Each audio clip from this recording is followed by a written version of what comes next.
Bonjour, bienvenue à toutes et à tous sur Cocotte TV. Aujourd'hui, une nouvelle vidéo de présentation. On va vous parler du tout nouveau boîtier PC Shiftech Hunter 2 qui fait suite au Hunter 1 et son petit surnom n'est pas Rick. Un boîtier qui, vous allez le voir, est de petite taille, presque au format micro ATX. Pourtant, il est compatible ATX et avec des cartes graphiques de 320 mm de longueur, ce qui veut dire qu'on pourra mettre quasiment toutes les cartes graphiques que l'on veut à l'intérieur.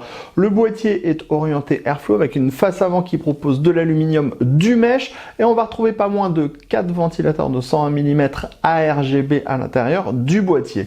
Le panneau gauche est en verre trempé avec une petite ouverture via charnière et le boîtier propose même de l'USB Type C. Au niveau du tarif, on sera normalement à 99 € quand ce dernier arrivera en boutique.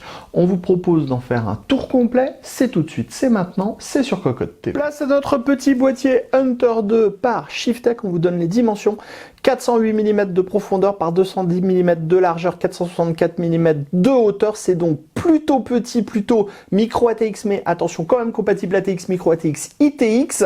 Le poids 5,24 kg. On pourra mettre un ventirail de CPU de 170 mm de hauteur, une carte graphique en 320 mm de hauteur. On pourra installer 2 HDD, 2 SSD, de l'IO water cooling à l'avant et dans la partie supérieure. Et on a 4 ventilateurs de 120 mm ARGB qui sont présents de base. D'un point de vue du style, il n'y a rien à dire ou redire. On est chez Shiftech. Shiftech sait faire des boîtiers qui sont ultra sobres et des boîtiers qui sont plutôt jolis. On en a de nouveau l'exemple avec ce Hunter 2. Sur la face avant, on va retrouver une grande partie centrale en mèche avec des trous qui sont assez gros, ce qui va permettre aux 3 ventilateurs de 120 mm déjà de diffuser la lumière du RGB et ça permettra aussi une bonne respirabilité de cette face avant. Sur les deux côtés, autour du mesh, on retrouve de l'aluminium brossé et on va voir un petit logo Shiftech dans le bas. Sachez qu'on peut démonter la face avant en la tirant, mais ça demandera pas mal d'efforts. Sur le côté gauche, on trouve un panneau en verre trempé avec des pourtours qui sont peints, le tout est monté sur charnière avec une petite ouverture. Hyper facile, c'est très agréable. Les amis, avant de découvrir le reste de notre vidéo, on vous propose un petit peu de réclame pour GVG Mall, notre partenaire pour les clés Windows, un partenaire qui nous soutient depuis plus de 2 ans et on utilise très régulièrement les clés Windows pour nos machines, on utilise aussi les clés Office. Alors, comment ça fonctionne? On vous montre rapidement. Vous allez sur le site GVG Mall. Ici, vous tapez Windows 10. On prend l'exemple de Windows 10.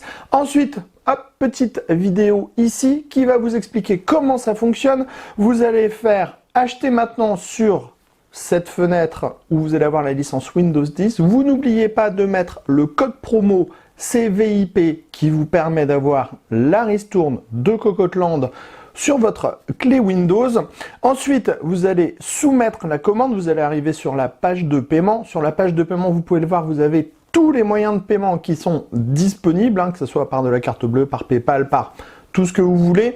Vous allez faire payer maintenant. Ensuite, une fois que vous aurez payé votre licence, vous allez avoir à l'intérieur de votre panier votre clé Windows qui va apparaître.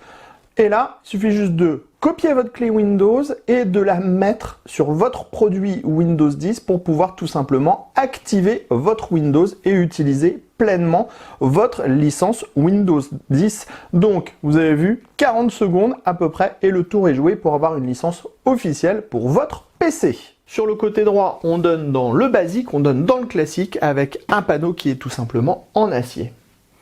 Au-dessus du Hunter 2, on va tout d'abord trouver le panneau de contrôle avec le Power On, les diodes d'activité, le Reset, les deux boutons qui vont permettre la gestion du RGB. On aura les entrées-sorties audio, un USB Type C mais qui sera câblé en USB 3 et on aura un USB 3. Ensuite, on va avoir une grille avec un mesh plastique aimanté. Et en dessous de ce mesh plastique aimanté, on va trouver une grille compatible en 2 x 120 mm, 2 x 140 mm. La marque ne donne pas de compatibilité pour le water cooling, mais on pourra mettre du 240 mm en AIO sans aucun problème. Au niveau de la structure arrière, c'est basique avec une grille en 120 mm avec réglage de la hauteur sur 410 mètres. Et on trouve un ventilateur de 120 mm ARGB comme à l'avant. Ensuite, on a l'emplacement de la plaque qui est au shield de la carte mère. Ensuite, on trouve 7 slots d'extension avec des caches soudées mais ajourées. Vous le voyez, si on démonte, on peut plus les remettre. On a un système de lock sur le dessus. Le montage se fait avec des vis classiques. Dans la partie basse, on retrouve l'emplacement à destination de l'alimentation qui est filtré par en dessous. On termine sous le Hunter avec les 4 pieds en plastique qui sont recouverts de pads en mousse. On a le filtre amovible en mèche plastique à destination de l'alimentation. Et enfin, on a les 2 vis à main qui permettront de démonter la cage HDD si vous n'en avez pas besoin. On passe maintenant à l'intérieur de notre Hunter 2. On est sur un châssis de petite taille, on l'a déjà dit tout à l'heure avec les mensurations, qui va être compatible ATX, Micro ATX, ITX. Dans le fond, on va retrouver un très large accès backplate et dans la partie haute, on va retrouver 2 passages pour les câbles, par exemple CPU à destination de la carte mère. Ensuite, sur le côté droit, on va trouver 3 passages avec des caches en caoutchouc et on aura un 4e passage tout en haut à droite sans cache. Dans la partie basse, on va retrouver le cache alimentation avec une grille qui est compatible 2 x 120 mm sur le dessus et on a 3 passages dans le fond. Si on passe à l'avant, on va trouver 3 ventilateurs de 120 mm qui sont montés sur une grille qui est compatible 2 x 140 mm. On a une ouverture à l'avant du boîtier. La marque donne le boîtier comme compatible avec les IO Water Cooling en 280 mm maximum, mais clairement, voilà, on vous le montre. Le 360, ça passe sans peine à l'intérieur du boîtier. Donc, vous pourrez opter pour de l'AIO en 360 mm. Sur le côté gauche, on retrouve un autre ventilateur de 120 mm. Bien sûr, tous les ventilateurs sont RGB. On va ensuite avoir 7 slots d'extension. Et vous le voyez, les caches sont des caches soudées. Donc, quand vous les aurez démontées, vous ne pourrez plus les remonter. Dans la partie basse, on a l'emplacement de l'alimentation. On est sur un boîtier accessible. Il n'y a pas de petits patins au niveau de l'emplacement de l'alimentation. Enfin, dans la partie haute, on a une grille en 2 x 120 mm ou 2 x 140 mm. Pour le water cooling, ce n'est pas indiqué par la marque, mais on pourra mettre du 240 mm. On passe maintenant à l'arrière du châssis. On a environ 2 cm de disponible pour passer les câbles. C'est peu, faudra être très organisé. On retrouve les passages dans la partie haute, le passage à gauche, les 3 passages avec les caches en caoutchouc, l'accès backplate. On retrouve 2 braquettes compatibles SSD qui sont montées avec des vis à main. Ensuite, on va avoir le système de gestion pour les ventilateurs. Donc franchement, c'est ultra complet. On pourra mettre 1, 2, 3, 4, 5, 6 ventilateurs au maximum. Pardon, je me suis trompé. On pourra mettre 5 ventilateurs au maximum, 2 LED strips et un périphérique RGB en plus des 4 qui sont déjà branchés. Donc c'est très complet. En plus, c'est directement fixé sur le boîtier, donc ça tient très bien. On a plein de dispositifs pour mettre des colliers ici et là. Et dans la partie basse, on retrouve une cage HDD amovible qui est compatible une fois 2,5 pouces, une fois 3,5 pouces ou 2 fois 3,5 pouces. Ce qui veut dire qu'on pourra mettre 2 HDD, 2 SSD. Enfin, on a l'emplacement de l'alimentation sans patin en caoutchouc, mais qui est filtré par en dessous. On découvre maintenant l'intérieur du boîtier avec la configuration montée à l'intérieur. Comme vous pouvez le voir, c'est propre, c'est même très très propre. On a beaucoup de passages, des caches en caoutchouc aux endroits où on en a besoin. Attention, les caches au caoutchouc sont pas forcément très bien fixé, donc il faudra faire attention en passant les câbles. Alors après, on reste sur un boîtier budget.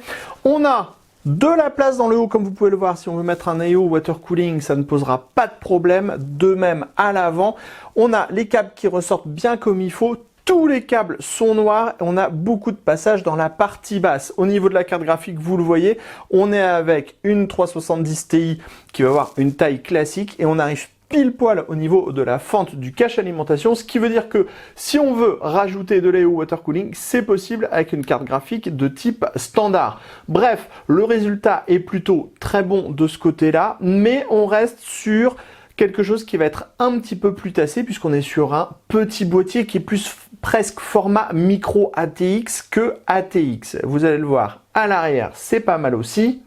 C'est relativement propre. On a des dispositifs pour mettre des colliers partout ou des petits fils en acier.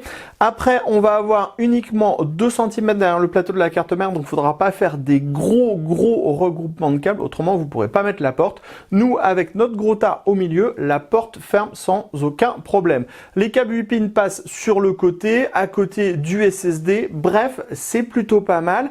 Et on apprécie d'avoir une cage HDD avec 2 emplacements dans le bas, avec 2 emplacements pour mettre les SSD additionnels, ce qui veut dire qu'on pourra toujours avoir 2 disques durs, 2 SSD, ou alors 4 SSD, ou alors un disque dur et 3 SSD. On termine maintenant sur notre boîtier allumé afin de découvrir le RGB. Et vous le voyez, on a plutôt pas mal de RGB de base puisque le boîtier est livré avec 4 ventilateurs en 120 mm qui proposent du RGB. Et comme on a un PCB pour gérer le RGB à l'arrière du boîtier, on peut aussi gérer le RGB du ventilateur. Pour gérer le RGB, on a un premier bouton qui va permettre en fait de régler l'intensité du RGB. On pourra aller jusqu'à éteindre le RGB. Voilà, comme ceci. Ensuite, on pourra le rallumer, c'est le mode le plus fort.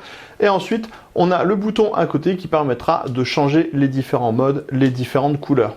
Donc, on a plutôt pas mal de RGB de base et vous trouverez forcément le mode qui va vous convenir tellement on a de possibilités d'intégration. Quand on appuie plusieurs fois sur le bouton, ça va permettre de régler et de changer les différentes couleurs. Bref, c'est plutôt assez complet pour du RGB qui est livré de base avec un boîtier. Ensuite, pour les 4 ventilateurs en 120 mm, sachez qu'on pourra les mettre en mode ultra silencieux.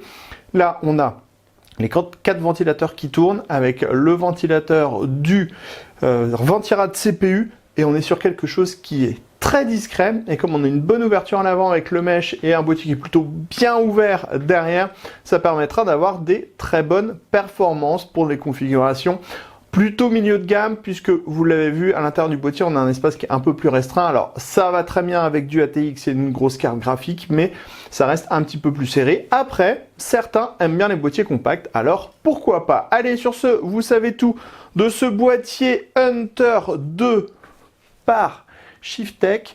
On se donne rendez-vous très prochainement pour toutes nos news, toutes nos vidéos sur Cocotte TV et sur cocoteland.com.